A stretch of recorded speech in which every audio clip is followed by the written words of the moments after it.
Sponsored by our friends at Nice Day, a creative marketing agency headquartered here in Charlotte, North Carolina. Hello, everyone. Welcome to Queen City Unleashed. I'm Shea Lushina, and I'm so glad to be bringing you the part 3 of our NoDa mini-series on the podcast. If you remember, we've started with Bob Peters to kick off our year. Then we had Jeff and Jamie and all their incredible restaurants. And today, we are here with Jake Pfeifer, the owner of Hot Glass Alley, one of the most well-known, respected glass-blowing studios anywhere in the region here, and we're so excited to be shooting with him today. Jake, welcome to the podcast. Thank you, Shay. I'm really happy to be here. My wife, I was telling you earlier, she kidnapped me one day, and she was like, hey, we've got, in our calendar, it just said date night, and there were no details. Okay. And I was like, eventually, you're going to have to tell me about where we're going, and she just refused to tell me. And so she's like, get in the car, wear shoes wear something comfortable, and shoes you're okay with getting a little dirty. And I'm like, are we going to be outside? Are we like getting in mud? Like, what are we doing? As we're pulling up, she's like, we're going to go blow glass. And I'm like, oh, sick. And we had a good time. You guys do a cool setup with your date night, like the cheese charcuterie box and drink. And we made some really, really cool pieces that we get to like take home. Granted, I didn't pick it up for almost 2 months, but they're fantastic, and we love them. So thank you so much for... Of course. I'm just trying to always offer something a little bit different to Charlotte. So when I first moved here, I went through a number of different cities up and down the East Coast. I've lived all over. But Charlotte was probably the most accommodating out of all of the cities. They had like a PowerPoint presentation to show us about like the city and the area and things that offer. Wait, who was giving you this presentation? The Chamber of Commerce did. And so I met with them and told them about what I was going to do and what I wanted to bring to the city. And they were like, we would love to have something like that. We don't have anything like that. The closest place would be up in like Asheville, 2 hours away. Yeah. And, they were all on board with me coming here and setting up a glass studio and gallery and everything. You got a presentation from the Chamber of Commerce? I did. I didn't set up a meeting with them, and then they did that for me. I didn't get a meeting. How does this happen? Like I'm so now I'm genuinely curious. What is in their what do they highlight? Like what is in their deck for businesses that want to come here? Like I'm sure it's evolved over time, but that's very interesting. Yeah, I think they're just, wanting to, Asheville, I think, is really well known for its arts and things. And absolutely. Charlotte, I think, wanted to, kind of vamp that up more. Yeah. We got the Mint Museum and some other things here and some nice galleries and things, but there wasn't, anything like this. There's some flame workers or people that make, glass jewelry and things like that, but that's that's usually more of, a private little studio where I wanted it to be open to the community.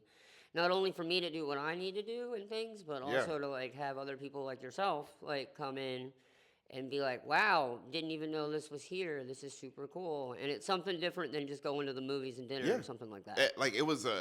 It's cool to use your hands to make something and learn some of the technique. I've seen glass blowing in different places. We were just talking about I seen it in Niagara Falls, and it was really neat.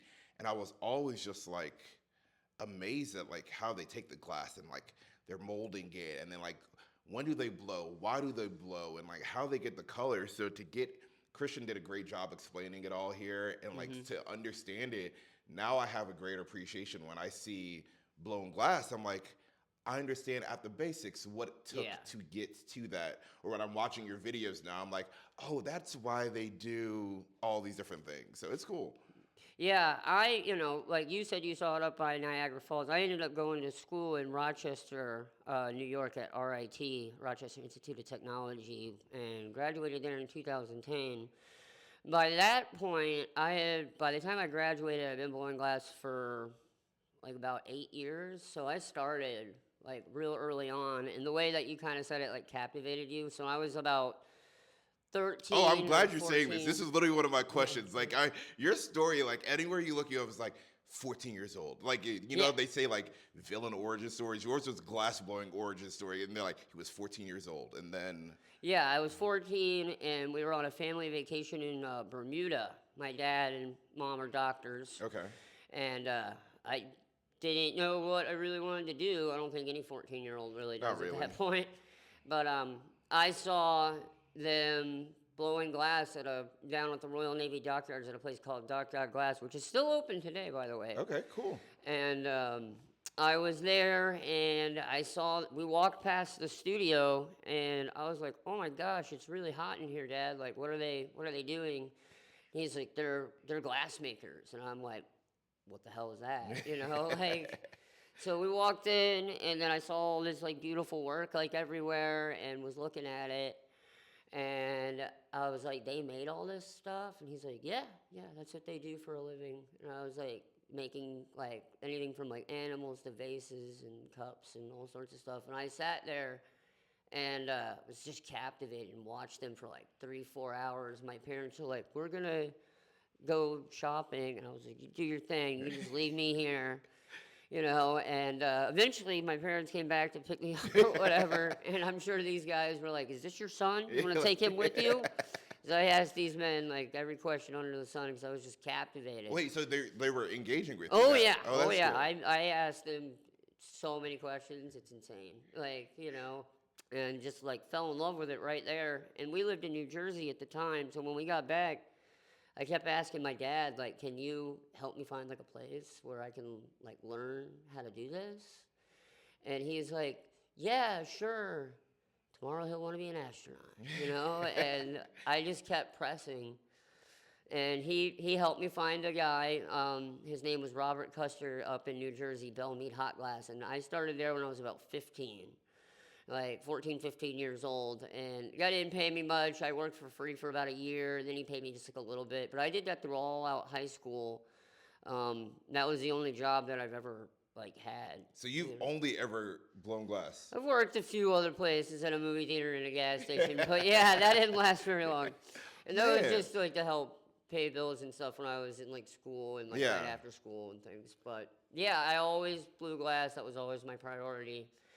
And so after I was with Bob in New Jersey for those 4 years, I ended up going to Rochester Institute of Technology. Okay. And that's how I ended up there. And so then, when you're there for schooling, just out of curiosity, because I don't know as much for art schools, you want to blow glass. Mm-hmm. What is your formal education there like? So I ended up getting a bachelor's of fine arts. So I had to do all the foundational work. Like I had to do drawing, 2D design, 3D design, like creative speech. Like I had to do all sorts of art history stuff, everything. Just like so it's still comprehensive. Very much so. Things that I didn't necessarily want to do, but so I was like, I just want to blow glass and get better at that. Yeah. That's why I'm here. But they're like these foundational classes. I have to say, then I didn't like it, doing it that much. It was like it was hard, and but now I'm like super grateful that like things like 2D design will show me more about like layout and what looks good together and like the display and all of these things especially when I'm taking photographs or I'm displaying it in the gallery. Then 3D design saying it's like you can make a really beautiful piece, but if you're not going to display it on anything besides a cardboard box, it loses like half its value. Yeah. Just like your presentation is everything. And then drawing taught me about proportions, like making it look accurate. You don't want to have like a vase with a huge base on it and that just looks weird. Awkward. Yeah. And so again, I never really thought it would apply to like glass, but now that I look at it, I'm like, wow, a lot of those things really did. Color theory, that was another one that like. So this worked out for you. Very much. See, so, I'm the opposite. I wanted to go to PT school. Both my parents are physical therapists, so I actually got to work with my mom in a hospital in college. And I remember going back to school though, and I'm taking classes like metabolic nutrition, biochemistry, and these classes just suck. And normally there's the, hey, you don't appreciate it now, you'll appreciate it later. The problem was I had 2 PT parents.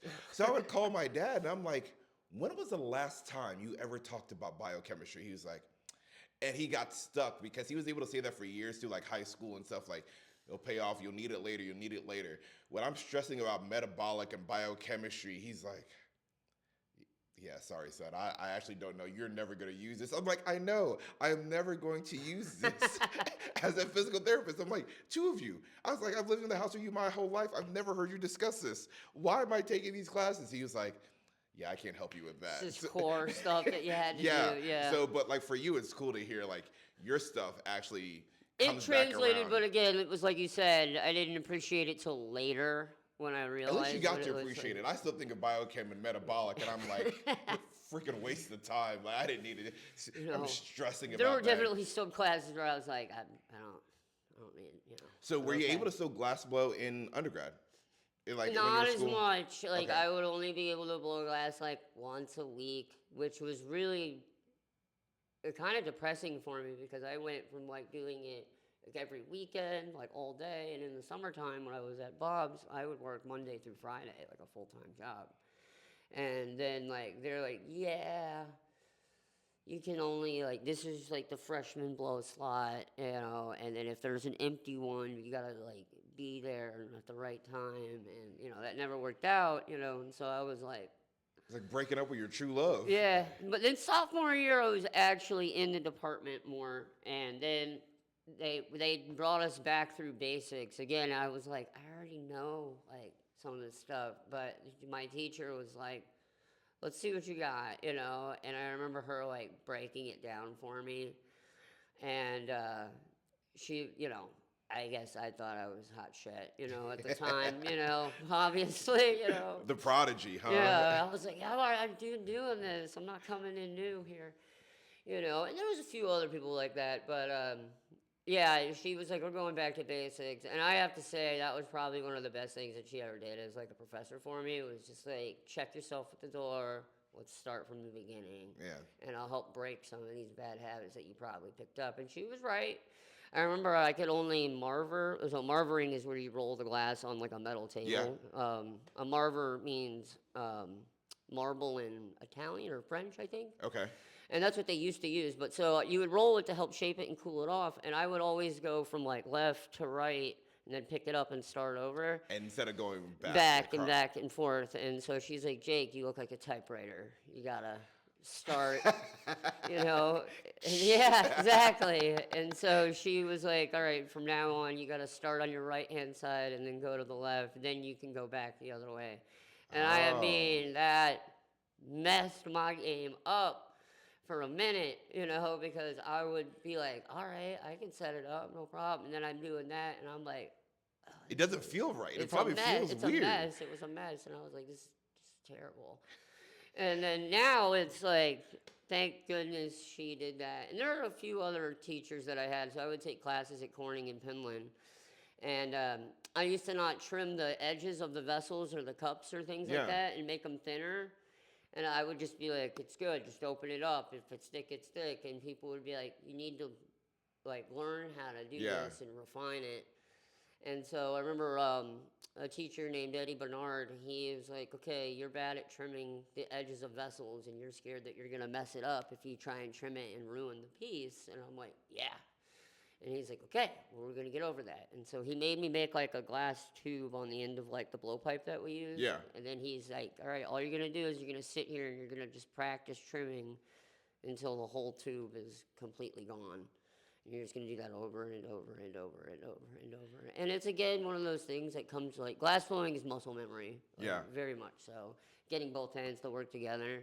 And that's what I was doing. I had to turn just as fast as I was like cutting the glass. And so that was, again, he broke it for me. And he was like, I'm going to show you how to do this the correct way. This way you don't have to be afraid of it anymore. I'm loving, one, your appreciation for like these professors, but one that you even remember their names. Oh, like this yeah. is, I have a few professors from undergrad that I still keep in touch with to this day, and that I'll like still call and go see if I'm back in Yeah. Blacksburg, because their impact for things like this, like I'm not even technically in the field of my undergrad degree anymore, and I still get to like go back and talk to them and like talk to some of their classes, and it's like great That's cool. professors make such a huge difference in They really do. your lives. Like, and when they when they're trying to humble you but not be a jerk about it, like when they're just like, hey, I know you think you're the man, but like let's bring it down a Yeah. notch. And they're like not trying to break you just for the sake of breaking you, Yeah, but like they yeah. want to like build you. Build you up. Yeah. I love when you have professors like that. Yeah, and speaking of one of my professors, Robin Cass,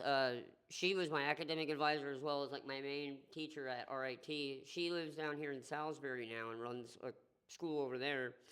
Um, she's not the glass professor there or anything like that, but she's a little bit, I don't know what like how to describe her job, but she's like in charge of like all of the Okay. different Like departments. department head or Yeah, something, something dean, like that. dean or something. Yeah, and so, but she told me that she moved here and would like to come and hang out, and so her and I went out to dinner, and then she was like, I would love to do a demo at your studio, and I was like, yeah, definitely. And so she came, and like we put together a bunch of work for her, and it's probably one of the happiest moments in my career so far is that my college professor came to my studio Man. to do a demo, and I got to assist her like again like I was in college, and I was just like, whatever you want. I mean, blowing glass with her, I'm like, I'll move mountains for you, lady. Like, Man, that is awesome. and it was just like such a really cool experience because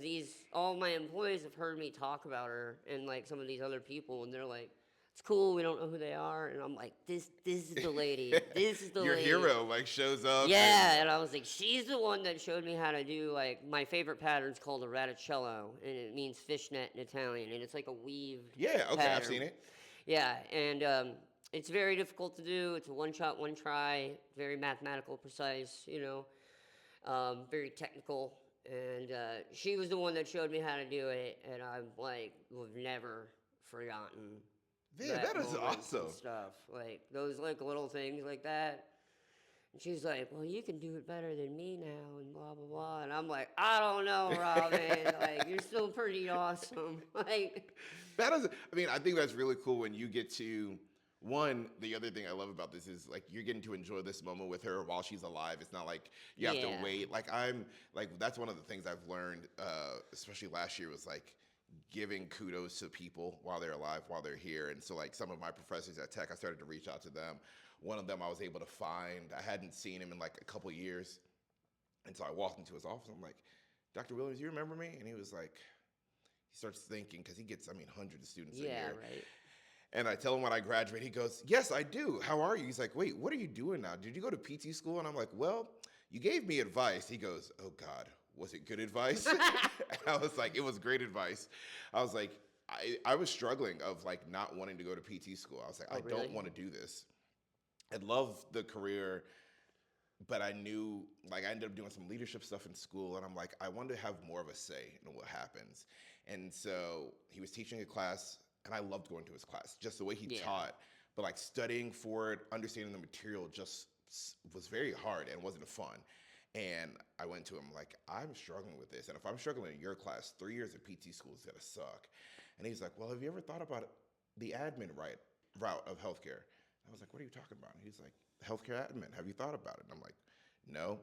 And he made it okay for me to reconsider something else. Because at that point, I didn't know anybody who was like, we're on this track and then like completely going a separate track. And he made it okay to be like, consider it, research it. He's like, it's a great way to still be involved in healthcare. You can still have an impact. And then I got to tell him like, yeah, so I ended up going to grad school for it. These are the jobs I've had. And he's like, wow. He's like, it's really turned out for you. He's like, I'm glad I gave you good advice, but it's cool to be able to go back and have those moments with the professors and the people who had that impact in your life. It's special, and it's like something that a lot of people I don't think realize how grateful that is to have. Like, I definitely had some teachers I didn't like, but the ones that I do, Yeah. like they hold a special place in my like life and my heart. Yeah. And that's awesome. Your moment, I just thought of this. Your moment of getting to blow glass with this professor. Mine is nothing art related, but I grew up playing soccer, and it was Okay. like my entire life, and I loved it. My brother also played. My dad coached both of us to a certain age, and he's like, I've coached you as much as I can. You guys need to go play for other coaches who can teach you more. And so literally both of our lives for forever. And then in high school, right before I went to college, my brother and I were going on a mission trip, and it was stateside. And one of the things we would do is like go to neighborhoods and kind of basically put on free field days. Oh, cool. And so they've got the soccer goals up, and like, cause soccer's an easy thing. You just need grass. And you can set up a Net and soccer. ball, and you can Yeah, go. exactly. You're good to go. So we would always take these small little goals, and so we'd been up there. My brother and I had been up there for like the whole week, and my dad ended up coming towards the end. And so some of these kids like had remembered us, and like we had showed them cool. little things like throughout the week. And so my dad gets up there and hops right in, and I'm pretty sure there's a picture somewhere, and I don't know, if I haven't seen the picture in a long time. But one of the kids like, "Who is that?" Because they'd seen me and my brother, and they're like, "Who is this new guy?" And we're like, "That's our dad, and he's the one who taught us how to play soccer." And it was the first time that the three of us had been like on a soccer field together, like when we weren't like tiny little kids. Yeah, and like teaching. Yeah, instead and of it, like, learning from your dad. Yeah, and so it's like the fact that like the three of us were on this field on a mission trip doing something that we love, and just running around with these kids for hours, and like I'm doing a move and passing to my dad, he's doing a move, passing to my brother, and it was like one of the coolest things that It's I've a ever. great experience. Yeah, like kind of like you're saying, like I can't believe that I'm getting to do this with this person who taught me so much and means so much to me. Yeah, that's awesome. Yeah. Especially as like, it's different when you were like a kid. Yeah. And then now you're like an adult, and then you're getting to do that experience. Yeah. Because I still look at Rob and I'm like, yes, ma'am, no, ma'am. Like, you're my professor. Like, you'll Always. be my professor. But she's like, we're more like friends and colleagues now, Jake, is what she's described it. And I was like, you're still going to be my professor. Right, it's like, weird. It's like, I you can know, never get there. Yeah, we're adults now and everything has changed. I'm not, 18, 19, 20, 21 years old. Like, But you still see them in that same college, light. You still see them the exact same way. Oh, yeah. Okay, Yeah. so Rochester, what was your move down to Charlotte? So after Rochester, I went back to my home town of Louisville, Kentucky. That's Okay. where I was born. Okay. And I worked Bourbon there. town. Yeah, that's I- right. Yeah. I was out there a couple years ago for bourbon. Yeah, you got to go to Bardstown Road. Bardstown Road. That's everyone said good things about that one. We didn't get there last time. It's sweet. It's Okay. sweet. And then, so I worked there for a number of different studios: Flame Run, Highland Glass, and one called the Hudson or Fireside Studios. For about 2 years, and I worked with a number of different artists and things like that during that time period. And then after that, in like 2012, I moved to Reading, Pennsylvania, and that's where I started Hot Glass Alley. Okay. A place called the Goggleworks Center for Arts, and it was in the heart of like Reading, really small, Okay. beat up little town. But they had this art center there, and I lived like across the street in some like cheap apartment for 5 years. And I would blow glass Monday through Friday with like, it would just be like me and you or one other person, Okay. and that's it. They would help me. I would start going to wholesale shows and building up a production line. And then, so that's how I started the business, Okay. by doing that and then going to like little craft retail shows, like, Okay. kind of like Festival in the Park and Yeah. things like that. So I did that for about 5 years, building up the business. And then in 2018, I moved here to Charlotte. Okay. But that's after I told you I had vetted, like, I went to Savannah, and I went to Alexandria in Virginia. Yeah. I went down to Sarasota, Florida. I went to, like, all these different cities trying to find the one, but Charlotte. What were you looking for, like in that move to leave there, and you're like searching out, because basically you're like, this is where you plan to really establish Yeah. yourself. What were some of those things that you were looking for? First off, the age demographic, in Sarasota, it was a lot of retired people Yep. and things like that. And then Savannah, it would have been fine, but they were a little cliquey, I guess to Okay. say. When I told them that I'm moving from New Jersey, they were like, oh, okay. And I was like, okay, maybe not. Like, Alexandria was really lovely. I liked it.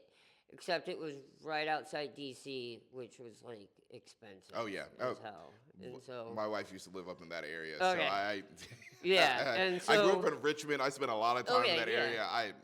It's pricey. And so, And then I looked, I was like, I had grown up after like Kentucky, we had moved to like Illinois, Indiana, and all over, but we ended up in Greenville, North Carolina, and I was there until about 8th grade before we had moved to New Jersey. Oh, okay. And so I had already lived here, and Okay. I had always missed North Carolina. After our 8th grade, they moved us to New Jersey, and I was like, oh, And then I stayed up there for years, went to college and everything, and went to Pennsylvania, all sorts of places. But when I came to Charlotte and told them what I wanted, they were the most open and welcoming, and I was like, and I get to live back in North Carolina. That's a win-win. There's the Penland School of Crafts over in the mountains. There's Asheville that's got a number of glass blowers. Starworks is like another one that's it's called Starworks Center for Arts. It's kind of Okay. like what Goggleworks was. It's a public Okay, access okay. place, but they have visiting artists and residence artists and all sorts of things like that too. They set up their business model is set up a little bit differently than what we have here. Okay. And then also spruce pine batch. So that's where all of our glass comes from. It comes from right here in North Carolina, and it's Oh. up in the mountains near what's it called? Burnsville, right next to the Penland School of Craft, Burnsville, North Carolina, middle of nowhere. I was about to say, I've middle never of heard nowhere. of Burnsville. And it's literally this one little shop run by 30 people. They've been there before I was born, and they ship glass all over the world. And so I have them in my backyard, and I got this community right around Yeah. me here, and then there was nothing in this big city of Charlotte. The age demographic was good. People will come here right after they graduated college Yep. because there's so many big banks and things like that. So they'll move, family, they'll work here for a while, and then they might move on. By that point, whole nother group of people Yeah, coming it's- in. And it's so it's constantly Pretty revolving. stays fresh, for me as well, which I liked a lot. Is I have a lot of repeat customers for sure, but I also get a lot of new faces, you guys would have never found us otherwise, Yeah. and that's awesome. And so that was a huge reason why I picked Charlotte. Okay. Is for that, the revolving door, the age demographic, and the city had nothing like this. So it's you get to not come like in and I'm be the competing guy. with a Yeah. brewery next door or something. Yeah, you get to come in and be the example. And Yeah. So, all right, so Charlotte, this series that you're a part of, NoDa, why NoDa? What has that experience been like having your business in NoDa? So I looked all over, but NoDa, that was the first place people told me that I was like, where's your artsy Area. district? And they're like, you want to go over to North Davidson, And so when I was looking for a building, this building wasn't even actually listed. The guy, our realtor, just knew the dude. And was like, maybe I'll ask him if he'll Sell it.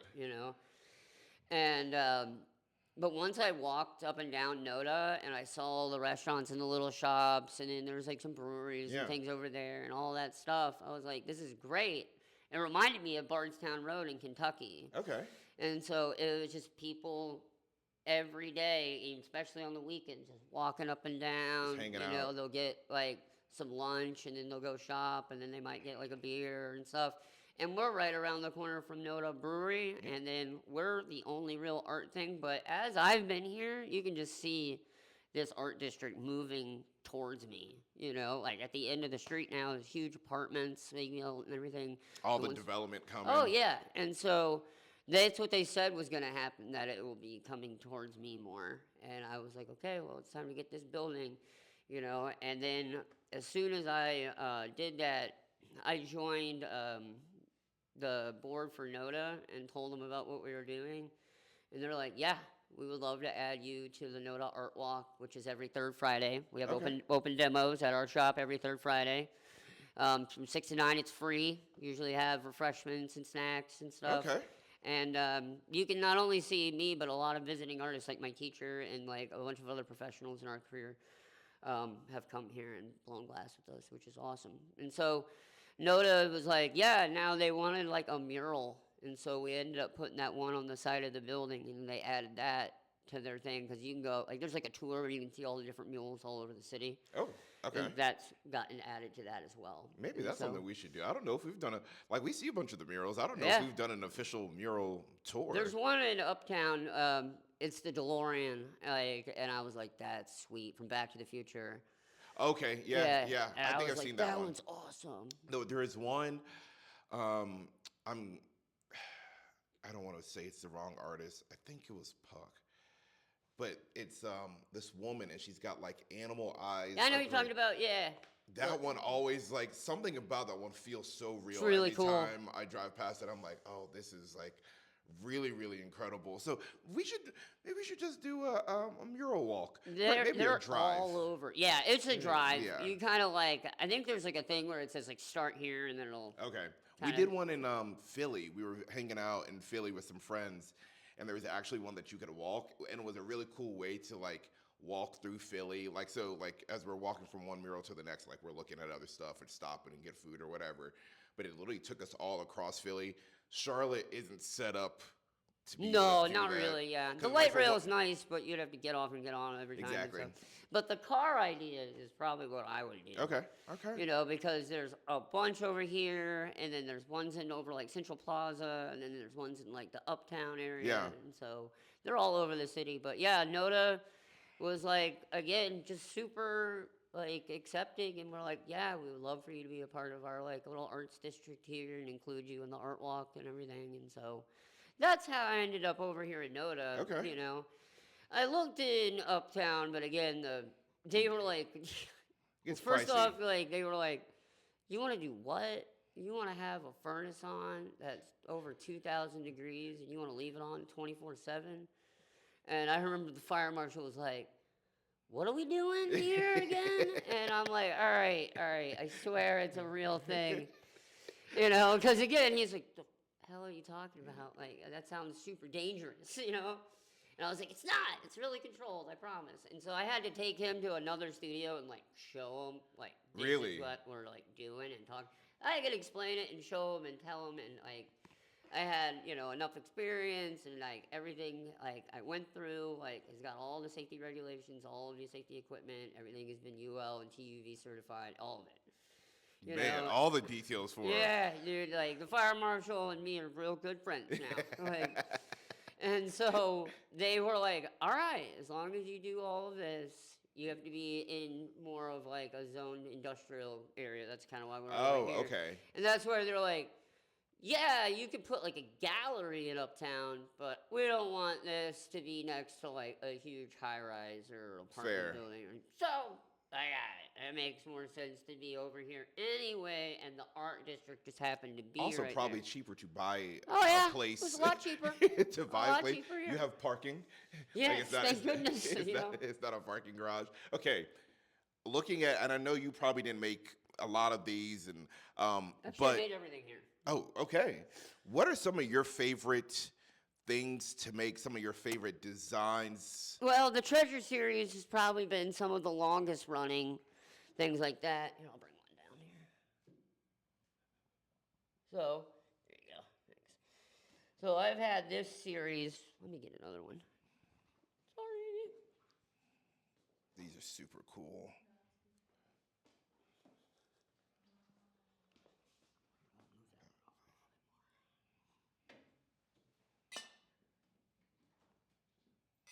Put that one up top here. Okay, perfect. Whoa. And so, these are the Treasure series, and this is probably my longest running wholesale line of work, at least. And I like this series because of the colors mainly, and I can do different patterns with it. A lot of my vases have like a white interior. This is the only one that has a black interior on So, it. is that a painting after? No, it's all done while it's hot. Everything is done Whoa. while it's hot. I can get all the patterns and all the textures and everything all while it's hot. So it starts out as a solid black piece, like on the inside here, and then I'll add what's called frit, which you guys used when you Yeah. were making your Yep. cups and things. And that frit reacts to the black, which gives us these pretty bluey green colors mixed in with the beige and everything. And I can manipulate that frit into different patterns as much as I want. And so, like that one I call pinch and twist. This one's called dragon scales.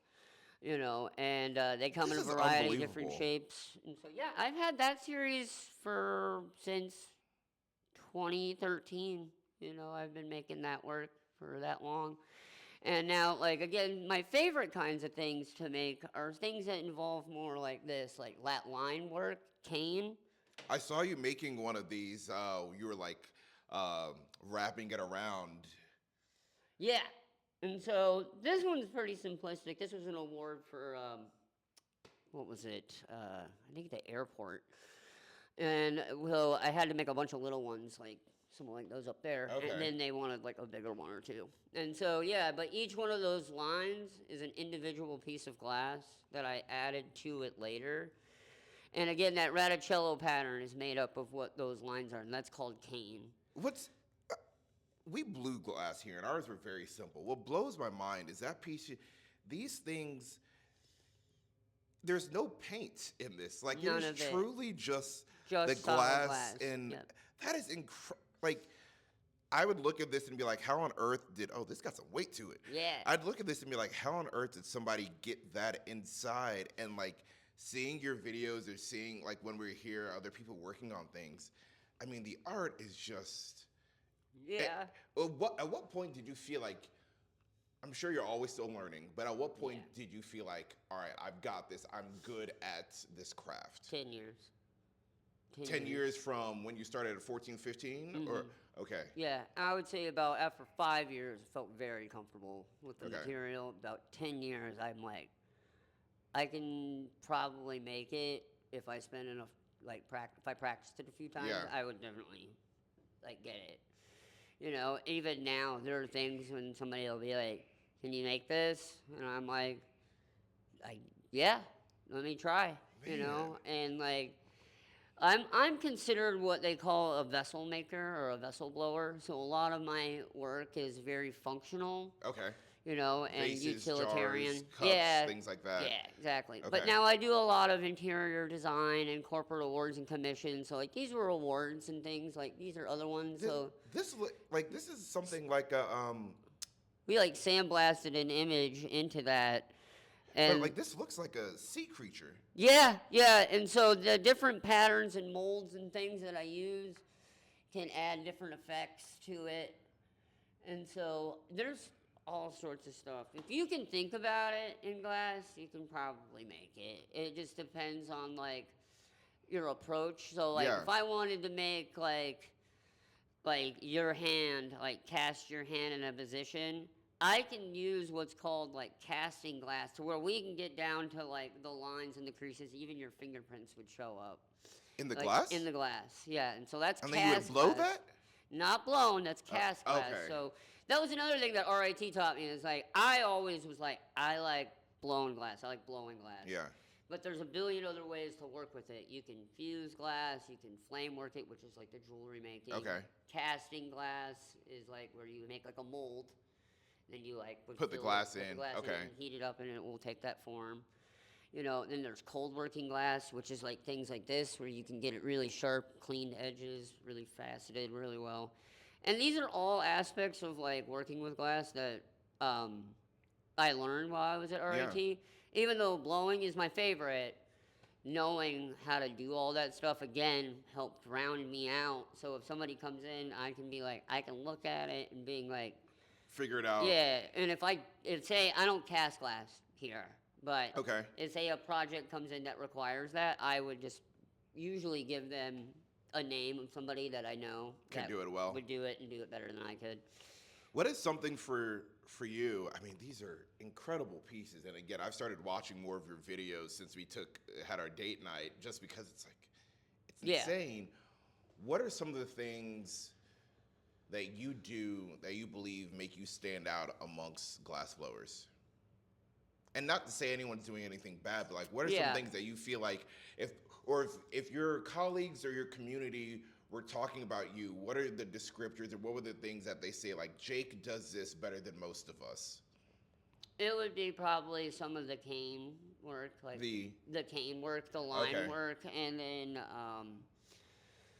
I'm also really good at like doing a lot of interior design and then this production style work too as well. Like being very consistent. I'm very technical and very methodical about the way I blow glass. Even if it's like got something super minor and I'm just like, it's not gonna cut it for me. And so people know me that I have a very high quality standard that has to be met if you're going to work here, you know? And that goes for every aspect of like, not just like the production work, but my fine art as well. People know me for that. They Okay. know me for this studio and this location and the opportunity that provides because I can invite a lot of people, To come, get them in here, yeah. give them exposure. And I've kind of been like more of like a central hub since I started here in North Carolina, this place. So this is like a stopping point when people are traveling a lot. So you've planted a flag. So Tesho from Camp North End says like we come here and we plant our flag, and Charlotte Yeah. lets you do that. So you came, planted your flag, and now you wave this flag, and other people now stop and engage Yep. on their way through, which I Yep. think is, which that's what I love about the city. Like you can do that. Like you can set up this up and say, hey, I want to bring people to come work here, to come experience the city. There's money that comes in from that when you Oh, bring yeah. a guest artists in, and then people travel to come see them, and it's just like it's so cool that we live in a city that allows you to, that doesn't have, like you said, Savannah was clicky. It doesn't have, we don't have to No. have that here. Like No, definitely not. It can be like open to everyone to kind of explore and be interested, and that's one of the things I love Yeah. about the city. And people allow me to come in and do this, to be curious about the I world. love doing this with you. This is great. This is probably one of the most awesome podcasts I've ever Thank you. done. This is the second one, so this is definitely the best by far. You know, like this feels really comfortable and nice and easy, just like chilling, just Yeah. getting to like hang out. And I chat. told you we're gonna just hang out and have a good time. You So know, the other thing I would say that I'm recognized for is like the learning opportunity that I give people because like you can't just like go anywhere and learn how to do this. You gotta be at the right place at the right time, Really? you know, or you gotta be willing to spend like a lot of money to Okay. take like professional classes. And so I was lucky, you know, when I got that opportunity and I worked for free and I didn't care. I just wanted to learn. yeah. And so a number of my employees have come in here, knew nothing about this at all, like nothing. You know, one guy, he was with me for the last 6 years. He's moved on and started his own business, and he knew nothing when he came in here. Eric Warren, he's a Wow. really nice young man.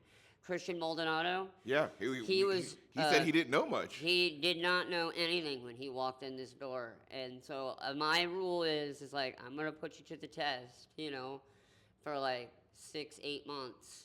Like, I want to see you, like, try and learn when you're free and you're not, like, I know you got a job and you got to take care of that stuff. But if you want to learn, you need to come here and you need Yeah. to be here, you know. Get 'Cause your it shots takes a up. lot for me to like go out of my way to like spend time and like to teach you, and then like you do nothing with it, you know. Yeah.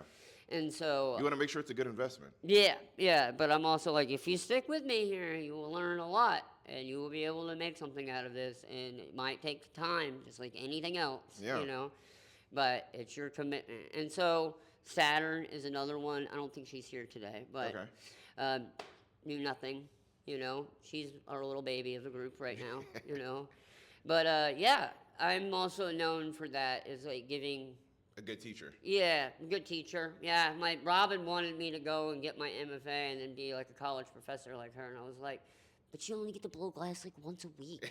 Like, it's not gonna work. Like, I gotta blow glass like every day, lady. Like, You love it. Like I love how much it comes off that you absolutely dude, just are it's obsessed like with. if you took it away from me, I don't know what I'd do. I would be like heartbroken. So like- can you explain a little bit of the techniques too? Because Yeah. I know you merge a couple of different techniques, and then I'm sure you put your own spin on it. Mm-hmm. What is some of the history of this glass blowing and All right, so, well, I mean, it originally started in ancient Egypt, and they were, they don't know the original origin story of, like, some people were like, oh, they made, like, a campfire on the beach, and then they had, like, a pot on it, and then all those embers, like, underneath, like, got the sand hot enough that it turned it into glass. okay? Some people believe that. Other people believe that, like, they saw lightning strike the sand, and then they're like, oh, we can melt sand if it's Okay. hot enough, you know. And that's actually called a fulgurite, is what that is, when lightning strikes the sand, you know. And Fulgurite. yeah, it does not look like it does in the movie Sweet Home Alabama. I promise you that. Okay, that is totally made up. Like, it does not look that clean and that cool. Like, If you've ever seen the movie, you'll know what I'm talking about. Okay. You know, and but yeah, and then but the real reason I think like what happened is that they had ceramics and they were able to put like the glazes on it, Okay. which would turn it was glass Yeah. more or less on it. They started taking that like just fine powder and then they would wet it and then they would let it cook onto what's called like a mandrel, which is like a little metal rod. And then they would build that up and they would make little beads and then they would like use that to make like jewelry and decorations. Okay. And so that's how I think they originally Started was with like just something simple and then it went from that into like what was called coil potting. You can do the same thing in clay where you build like rings and you build Okay, like a yeah. coil and then like a pot out of it. So they did that with glass. They would take elephant poop, yeah, and they would change it into a shape of like a traditional shape would be like an amphora, like this kind of a shape, without a bottom though. They would just leave it round. And they would take the glass and they'd get it hot and then they would coil pot around that core. It's called core forming, like these layers of glass until it covers the whole thing up. And then they would take that whole thing and they bury it in the ground to like insulate it and keep it warm so it hopefully wouldn't crack. And then once it was cool, they'd dig it up and they'd wash out all the like dirt and poop and everything What? else. Sorry. What does the poop have to do with this? It was just able to be molded and bound together better. I don't know why they used poop, dude. I wasn't there. But, like, it's just what it says in the books. But it was used for core forming is what that was. And then they would coil pot the glass on top of that core. Then they let it all dry out and they dig it out. And then they would have a solid glass vessel. That's how they first made, like, vessels in, like, ancient Egypt. No way. Yeah. So in your techniques now, We don't do that, but people still do. They don't use poop anymore. I hope not. Yeah, and so once it went from there, it went over across the Mediterranean, ended up into like, I guess like Israel, like modern day Israel, Okay. and then over into like Greece and Italy. Okay. And the Italians like took the sand that they brought over, which was the cleanest sand that they could find at the time, and that's a whole nother story how they got that. But they are the ones that broke it down to its like basic formula and actually made what we know as like clear glass today, Okay. and they called it crystal. And Okay. so they're the ones that the Italians that like put it to the test and created crystal, and then we make things like thin and elegant here now out as like a challenge. Yeah. It says if you can work with the material when it's that thin and that delicate, says a lot about your ability level, which so one thing I like about glass blowing is that technical part. But for them, they did it out of necessity. So it took so much energy to get the glass hot that they would be like, all right, let's not make it really thick because we can make 3 cups instead of 1 Oh, cup. okay. So they did it for Okay. efficiency, and they got really, really, really good at it. And they, were the ones that really perfected the art of glass blowing. So you use that. So that's technique that all Italian, glass blowers are yeah. going to use. Oh yeah. Okay. A lot of those like skills come from there. There's another country. There's a bunch, but Sweden's the other. Swedish Okay. style glass blowing, which is more like this kind of work. Which I saw this online. This is insane. And so this is based for more of its optical quality. You can feel how heavy it is, but the clarity of the glass is what makes it look so beautiful. Not the elegance and the thinness and the like intricate detail. It's the optical quality of the glass. This is insane. And so I like both of those styles of blowing glass the most. Okay. Glass blowing, like the Italian style way, because of its technical challenges, that's where a lot of the cane and a lot of those patterns that we talked about Okay. earlier come from. And when you say cane, C-A... C-A-N-E. Okay. Yep, Cool. yep, that's it. And like you can make it in any color you want, literally. Also different patterns in it too. You can make the canes like all different patterns. And so I like the Italian work for its technical aspects of it and just its history Yeah. of where it came from. And I was like, I look at things in books now where I'm like, wow, they did that and they didn't have All the computers machinery and and things you have. torches and stuff, and I'm like, these old dudes are drinking beer and smoking cigarettes while they're making this crazy thing, and I'm like over here like, all right, I should be able to do this too, in the modern age with a lot more help and technology. If you start You know. smelling poop over here, it's because Jake has decided to go back to the elephant poop. Yeah, we're going back. We're going back to core forming here. We're going back way back when. But yeah, it's and so that is an inspiration. Is that like these guys were able to do it Yeah. then, and there's no reason I can't do it now. Absolutely. And then the Swedish style way is because again, like some of these things, this cut quality and the optics that it gives off, and the reflections and things. And some of these things would be monsters, like just completely massive pieces of glass. And I was like, that, just the thickness, the quality of that thickness, just like, I love it. It's the Man. way it looks. Like, so the bubble inside there is really not even that big, but the thickness of the glass makes it look so much bigger. Just with this is so magnifying neat. it. If you haven't got, seriously, this is one, we've done this, I mean, way before even thinking about doing a podcast episode. You should just come, even if you're not gonna blow glass, come watch them. Like Yeah, the watching, demos, yeah. The demos, watching them do stuff is just so cool. In this journey for you, what would you say you've really learned about yourself along this journey from 14 years old to kind of get struck with this passion, this love for something so early and to pursue it for your whole life? Mm-hmm. What have you learned about yourself over this time? Well, I've learned a number of things. First off, it's like, if you want something bad enough, you can go and get it. Yeah. And nothing's going to hold you back except yourself. If you want it bad enough, you can get it. I think that's very true. Yep. For any aspect of life, not just a craft or like your career, Yeah. Anything, So that and patience with myself and others, 'Cause in the moments of glass blowing, if something goes wrong, you're usually like, yeah, help out now, hurry. It kind of sounds a little gruff, like you're like screaming a little bit.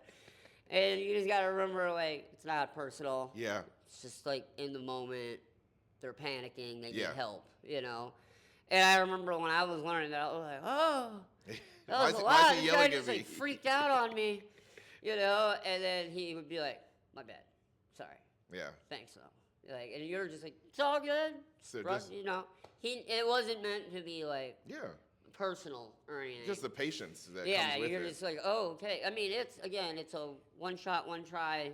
If you mess up, it's really hard to fix it. Yeah. And so that patience with myself, patience with others, patience with the material, and now if I'm teaching somebody, patience with them learning this process where I'm like, come on, man, it's easy for me. You can do it. Like, that's not how it works. Like I've been doing it for 22 years. So Yeah. like. Now Saturn, I'll be like, you can do it. You just watch. I just did it, and I know that it's going to take that learning curve. Yeah. For anybody that's new or trying to figure something out. Even me, still, if I struggle. So Yeah.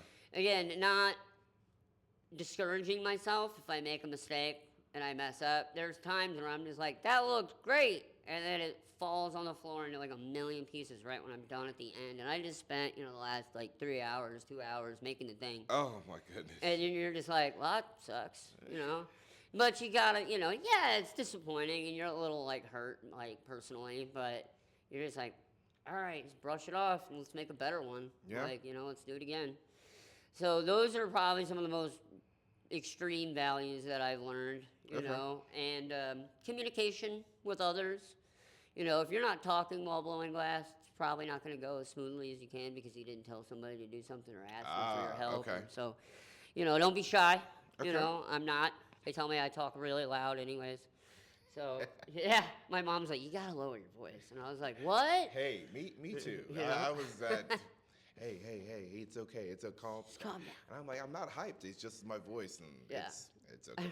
Now people are telling me this loud voice that people complain about. They're like, you have a great voice for podcasting. I'm like, oh, so now it's a good voice. It's Now like you were it's like, it's okay, whatever. Yeah, in the hot shop, it gets so loud, I'll like talk really loud, and everybody else around me can hear. My mom will come in, and I'm like, what? you know, and then I'm like, you gotta come closer, and then like I'll still talk loud, and then she's like, oh, okay, yeah, and then when I'll go to the next room, like in here or something, she's like, why are you talking so loud? And I'm like, I was just in a room that's See, got he gets like, it. you know. He gets it. I thank you. Thank you. It's not trying to be rude or anything. It's just like it's how I talk, you know. Okay, so gotta ask you a few quick Charlotte questions before we get out of here. Yeah. Outside of glass blowing, what do you like to do for fun in the city? Oh, in the city, um, so I like disc golf. I play that. John, one of my guys that works here, got me into that this Oh, past okay. year, so that's new for me. How many discs do you have? My brother, Oh, my not brother, very many. my brother's roommate that he had at one point was into disc golf, and he had like 60 different discs. Yeah. And I'm like, that's Sounds like insane. John. John's got like boatload. I have like maybe like 8 or Oh, 9. okay. Modest amount. Yeah, I'm just starting. I don't need all those. Like, you know, I was like, I don't even know what half these things are. Still learning that. But yeah, so I do that outside. I'll go over to NoDa, like Salute. I like them a lot. Oh, you dude, know. great spot. Yeah, I love those Salute guys. has probably the best beer thing that I've ever had, and because they like rotate things, or sometimes Yeah. only. It was like almost a smoothie. It was like a mango. It was a seltzer, but it was so thick and orange, like it looked like this. sherbet almost, like or Yeah, like a smoothie. and like you I said. had it at a wine and beer festival. Loved it so much that I drove to Salud that week. Like, and it was like, hey, I need like 2 packs of this stuff. It was incredible. And then I think I had it one more time, and then they stopped making it. Greatest thing I've had, like beer seltzer thing in Charlotte since Yeah. I've been here. Yeah, so I like going up and down NoDa, going to the restaurants and all the other like places there. I have a lot of friends that work in the restaurant industry over Okay. there, and so I'll go and visit them and Okay. things like that. And then what else? So I told you I used to work at a movie theater, so I go to the movies a lot. Okay. You know, and then my parents live close, so I go and spend time with them. They're retired now, so I spend time with them. And then I don't know if this is really involved in the city, but I build a lot of Legos. A lot of Legos. I'm a Oh, huge okay. nerd. You know, I'll throw on Star Wars or Lord of the Rings or You have like the know, really Harry intricate Potter or something. sets. Some of them, yeah. Do you know Miles Turner, the Maybe. NBA player? He played for the Pacers, now plays for the Bucks. Okay. You should look him up. His Lego, I mean, one, multimillionaire, got all this money, massive house. He has an entire room that is dedicated to Legos. And he corrects people. He goes, I don't play with Legos, I build Legos. And his room is like, he's built entire like cities and That's everything. insane. I feel like I've seen some videos of Miles that. Turner. I feel like you would Miles love. Turner, all right, I'll Yeah, I look feel him like up. you would love his stuff. But Legos is one thing like I used to love as a kid. Like it was so much fun. It was my thing as a kid, and then like I just was like, you know, somebody gave me like a set for Christmas, and I was like hadn't thought about it in like forever, and now I'm like, where am I gonna put all these boxes like of empty Legos and stuff? And yeah, I like to have them like all over my house and stuff, like on display. Okay. And I'm like, don't touch it. Like, you know, it's like my friend John who works here was in there the other day, and I have like a DeLorean, and he's like breaks the door off, and I'm like, John, what are you doing? Like, put it down. And he's like, I'm sorry, man, my bad, I'll fix it. And I was like, stop touching it. Just leave it. You can look at it. Like, Look at your eyes, not your hands. he's just like.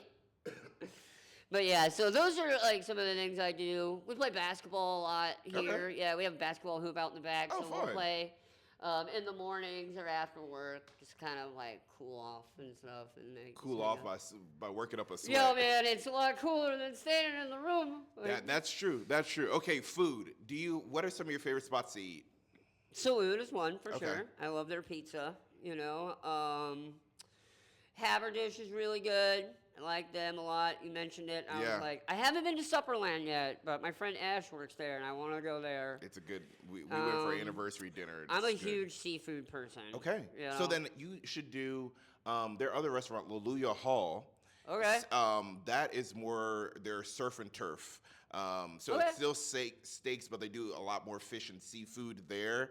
So similar, they described it as kind of similar but different. Like one is a little more southern, that one's got a little more seafood. So Luluya Hall, same people, but Okay. you should check that one out.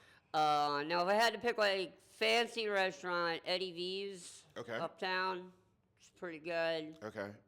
Take nice girl on a nice date there or something, you know?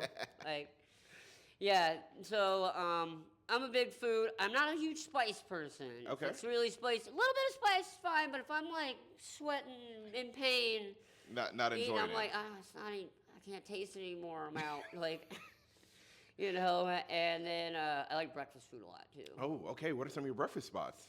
So there's the one over in like on Plaza Midwood there. Milk bread? Yeah, that one's love milk one. bread. And then there's Snooze. Yeah. You ever heard of that? Yeah, I got a good one for you. You know where Charlotte Beer Garden is? Yeah. And Uptown Yoke, there, Chef Greg Collier.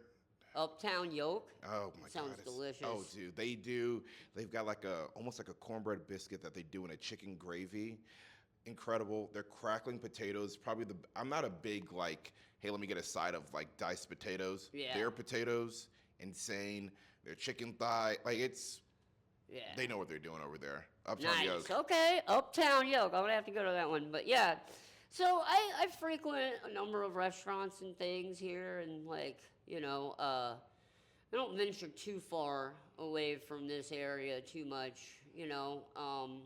There's a place called Akahana Asian Bistro. Yeah. It's like a chain. I like sushi. That's over Yeah. in Central. They're really good. Okay.